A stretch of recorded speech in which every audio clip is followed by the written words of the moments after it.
Në atë kohë je takuar edhe me ish gruan tënde? Po. Do me thënë ke qenë 18 vjeç, apo jo? Jo, kam qenë 20 kur e kam takuar. 20 vjeç. Po, 2 vitet e para. 20 vjeç dhe ju patët një romancë atyre viteve dhe si student. Dhe pastaj, mbas asaj, vendosët që Do kthehesha në Shqipëri. Do ktheheshe në Shqipëri. Po, unë kam qenë gjithmonë për të kthyer në Shqipëri. pra do mbaroje Ishte shkollën? franceze për ta Po. seksuar, që Do mbaroje shkollën dhe do ktheheshe në po, ka Shqipëri. qenë gjithmonë i qartë. Por mua që unë gjithmonë jetën doja në Shqipëri për shkak dhe një të angazhimit të jetës, të familjes, të çdo gjëje. Unë e quaj Shqipërinë shtëpinë time dhe në shtëpi them shpesh që nuk është do mos vendi ku janë kushtet më të mira, por është shtëpia jote.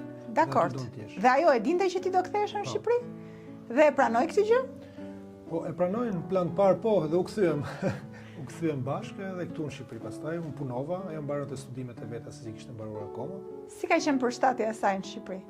Po ka qenë pak e vështirë atë kohë, sepse edhe një herë nuk kishim të kushtet, se gjithmonë përshtatja është edhe çështje kushtesh, sepse është çështje se si ndihesh, se si pritesh, a flasin njerëzit gjuhën, a njeh kulturën e vendit. Kultura shqiptare është shumë ndryshe nga kultura franceze. Plus ajo në atë periudhë kohë nuk kishte mbaruar akoma studimet, që kishte sigurisht vështirësitë e veta, po çdo çift i ri përjeton vështirësi në fillimet e jetës së përbashkët. Ata nuk është diçka që është e veçantë kur ti shkon në një shtet tjetër, dhe kur je brenda shtetit, kur fillon një jetë tre. E pranuan lehtësisht prindrit e tu Po, po. këtë marrëdhënie me një franceze? Po, prindërit e mi dëshironin që të gjatë dikë të mirë, që të bëhet të lumtur, që mund të krijojnë familje, dhe në këtë aspekt ajo e përmbushte edhe gjitha këto kushtet. Dhe pastaj çfarë ndodhi? Pastaj lindëm një fëmijë bashkë, ju martuam, lindëm një fëmijë bashkë. U martuat këtu në Shqipëri? Po, martuam në Shqipëri, lindëm një fëmijë bashkë. Po ikëm fëmia pak në Francë. erdhi, okay, natyrshëm. Po, natyrisht. Dhe Pastaj ikëm u pastaj- kthym në Francë, pse unë vazhdova një shkollë tjetër, që është shkolla kombëtare e administratës. Edhe ajo u ndje më e lehtësuar që u rikthye në Francë, besoj? Po, besoj se po. Po. Po, pastaj prapë projekti ishte që të ktheheshin përsëri në Shqipëri. Kështu që jeta ime ka qenë gjithmonë e planifikuar për të jetuar në Shqipëri. Dhe pastaj kur u ndat, ishte shokuese për ty?